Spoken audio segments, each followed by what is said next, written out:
శ్రీ గురుభ్యో నమః. మహాభారత కాలం నాటి కరీంచి ఆలయం జమ్మూ కాశ్మీర్లోని ఉదంపూర్లో ఉంది. ఇది చూపరులను యాత్రికులను ఎంతగానో ఆకట్టుకుంటోంది.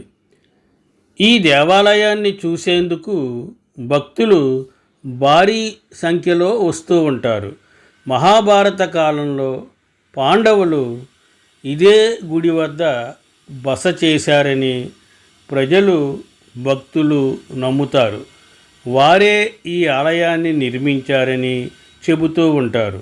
అందుకే ఈ దేవాలయాల సముదాయాన్ని పాండవ ఆలయాలు అని పిలుస్తారు. పాండవులు నిర్మించిన ఆలయాలు ఏమిటంటే, ఉదంపూర్ నుంచి 12 కిలోమీటర్ల దూరంలో బిరునాల నది ఒడ్డున ఉంది కరీంచి ఆలయం. ఇందులో 7 పురాతన హిందూ దేవాలయాలు ఉన్నాయి. ఇది భారత పురావస్తు శాఖ పర్యవేక్షణలో నడుస్తోంది. ఈ చారిత్రక గుడికి ఘనమైన చరిత్ర ఉంది. భారత పురావస్తు శాఖ ప్రకారం ఈ దేవాలయాలు క్రీస్తు శకం 8 నుంచి 9వ శతాబ్దాలలో నిర్మితమయ్యాయి. పాండవులు వనవాస సమయంలో ఇక్కడే బస చేశారని, అప్పుడే ఒక రాత్రి 7 ఆలయాలని నిర్మించారు. ఆ తర్వాత పరమశివుడు ఇతర దేవుళ్లకు ఈ గుడులను అంకితం చేశారని భక్తుల నమ్మకం. పూర్వకాలంలో కరీంచి దేవాలయం ఉన్న ప్రాంతాన్ని కుంటి నగర్గా పిలిచేవారు. ఈ ప్రాంతాన్ని రాజా కేచక్ పరిపాలించేవారు. ఆయన అనుమతితో పాండవులు కరీంచి దేవాలయాలను నిర్మించారని పురాణాల ద్వారా మనకి తెలుస్తోంది. ఇవి ఇండో గ్రీక్ నిర్మాణ వాస్తు శైలిని ప్రతిబింబిస్తాయి. ఈ దేవాలయాలలోని శిల్పాలలో గ్రీక్ హస్తకళ ఉట్టిపడుతోంది.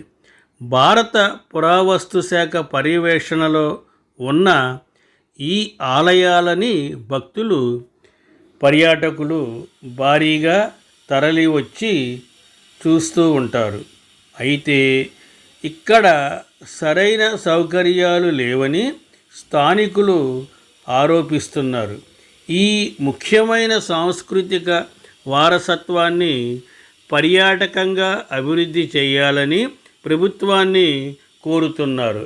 ఇక్కడ మెరుగైన మౌలిక సదుపాయాలను కల్పించాలని కోరుతున్నారు. ఈ దేవాలయాలు 8 నుంచి 9వ శతాబ్దాలలో నిర్మితమయ్యాయి.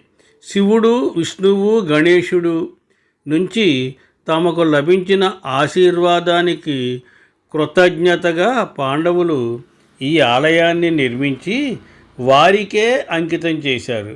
ఈ ఆలయాన్ని జమ్మూ కాశ్మీర్ చరిత్ర సంస్కృతిలో ఒక ముఖ్యమైన భాగంగా ప్రజలు భక్తులు భావిస్తారు. ఇక్కడి స్థానికులకు ఒక ముఖ్యమైన తీర్థయాత్ర ప్రదేశం కూడా. స్వస్తి, శుభమస్తు.